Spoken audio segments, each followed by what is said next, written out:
মুখ্যমন্ত্রী পরিষ্কার বলছেন যে আমার কাছে যদি মানে রাজ্য সরকারের কাছে যদি এই তিলোত্তমার কেসটা থাকতো তাহলে কিন্তু 7 দিনে উনি সলভ করে ফেলতে পারতেন। সিবিআই কি করছে?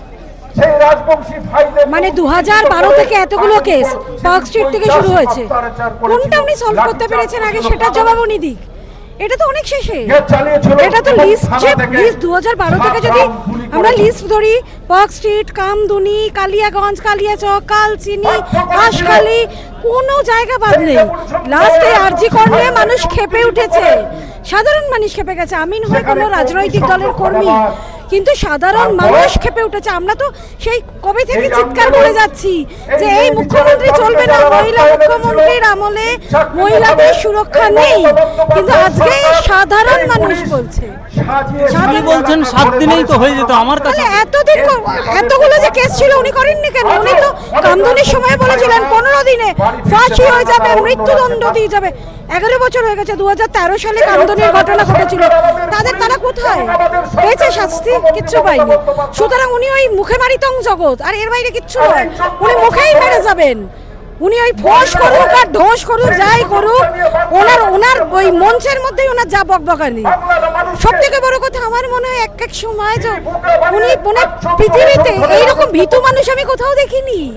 উনি সেদিন বললেন আমি রেগে গেলে টর্নেডো হয়ে যায়, কত কিছু উনি হয়ে যান, কিন্তু ওনার প্রাণে এত ভয়। কিছু ছাত্র বলে বসেছে, 3টে ছাত্র আর কিছু ইউটিউবার বলেছে যে নবান্ন আন্দোলন করব, তাতে উনি পুরো একেবারে মানে ঘেরাটোপ করে দিলেন, 6000 পুলিশ নামিয়ে দিলেন, পুরো নবান্নকে ঘেরাটোপ করে দিলেন, চারিদিকে একেবারে ড্রিল করে দিলেন। এরকম সময় আমরা দেখেছি যখন ইস্ট বেঙ্গল মোহনবাগানের ডার্বি ম্যাচটা বন্ধ হয়ে গেল, তখন তিনি বললেন এত ফোর্স নেই। সেদিন নবান্ন অভিযানে এতই তো আশ্চর্য হয়ে গেলাম যে একটি মেয়ে তার কর্মক্ষেত্রে সুরক্ষা নেই বলে মেয়েটির এই দুর্দশা হলো। সারা ভারতবর্ষ কেন সারা বিশ্বে এটা নিয়ে ছিচি পড়ে গেছে যে একটা মেয়ে, আমরা যখন বেরোই বাড়ি থেকে, আমরা বাড়ি এবং কর্মক্ষেত্র এই জায়গাটায় মনে করি আমরা সুরক্ষিত, কিন্তু ওই মেয়েটি তার নিজের কর্মক্ষেত্রে সুরক্ষিত নয়। কিন্তু আরেকজন, মানে আমার বলতে খারাপ লাগছে তবু আমি বলতে বাধ্য হচ্ছি, উনি আমাদের মুখ্যমন্ত্রী, ভদ্রমহিলার প্রায় 70 বছর বয়স, সেই ভদ্রমহিলাকে সুরক্ষা দেওয়ার জন্য 6000 পুলিশ রাস্তায় নেমে গেল। এটা লজ্জার নয়? তাতেই তোমার মনে হয় যে ওনার ভীষণ ভয় প্রাণে, এত ভয় না। কিন্তু ধর্মতলার যে সভা থেকে, ছাত্র পরিষদের যে সভা থেকে তিনি বললেন আমি যদি এফআইআর করি তাহলে কিন্তু জীবন নষ্ট হয়ে যেতে পারে। উনি এতদিন ধরে কি করছেন? উনি কম ছেলের নামে ভুলভাল কেস দিয়েছেন। আরো ভালো কথা বলছি, ওনার পুলিশ এত ভালো কাজ করে আমি বলে বোঝাতে পারবো না। আমার বাড়িতে ঘটনাটা ঘটেছে ফেব্রুয়ারি মাসে একটা রোববার, মানে আমার বাড়ি থেকে আমার হাজবেন্ডের বাইকটা বেরোয়নি, সেইটার কেস চলে এলো যে 2 হুইলারটা এজেসি বোস রোডে দেখা গেছে উইদাউট হেলমেট। এরপরে যখন আমি মেল করলাম লালবাজারে, তারা যখন আমাকে প্রমাণ পাঠালো, দেখা গেল আমার হাজবেন্ডের বাইক আছে, ওটা বাইক নয়, একটা স্কুটির ছবি।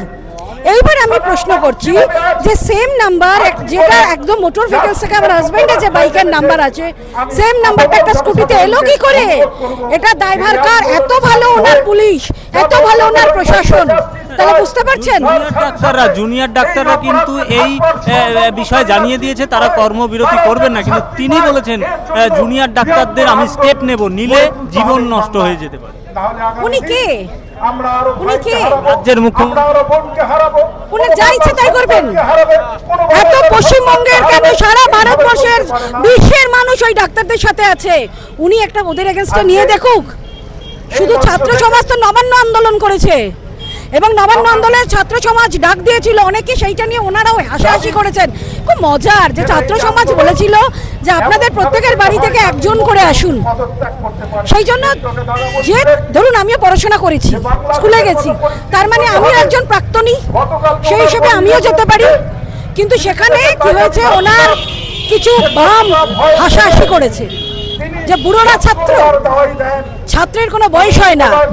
কিন্তু 69 বছরের একজন মহিলা, তিনি গতকাল সবাই দেখেছে যে ছাত্র সমাজের যে স্টেজ হয়েছে সেখানে দাঁড়িয়ে তিনি বক্তব্য রাখছেন। উনি ছাত্রী, উনিও একজন প্রাক্তনী, এটা উনি মানবেন এবং আমিও মানি উনি একজন প্রাক্তনী, যেহেতু উনি স্কুল, কলেজ, ইউনিভার্সিটিতে গেছেন।